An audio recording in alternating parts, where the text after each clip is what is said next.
Hey guys, Samsung's long-awaited One UI 7.0 beta update is finally on the horizon. Initially expected in July, the beta release faced delays due to critical bug fixes, but it looks like Samsung has ironed out the issues, and the One UI 7.0 beta could be opening up in just a couple of weeks.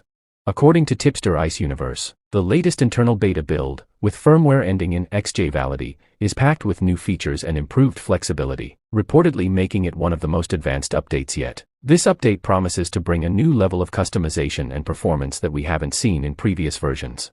What's unusual this time around is that Samsung hasn't rolled out a beta version by November, breaking their usual pattern of releasing stable One UI updates for high-end and some mid-range devices by this time of year. But Samsung says they're aiming for the One UI 7.0 beta to drop before the year ends, with a stable release likely early in 2025.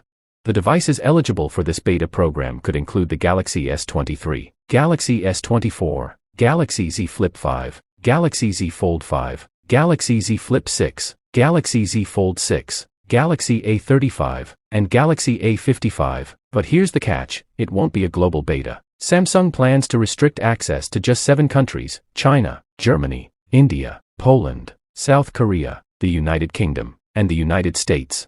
Expanding beta availability has been a big request from Samsung users, as it would let Samsung gather feedback from a larger user base and make improvements faster. But this year, it looks like we're sticking with a limited rollout.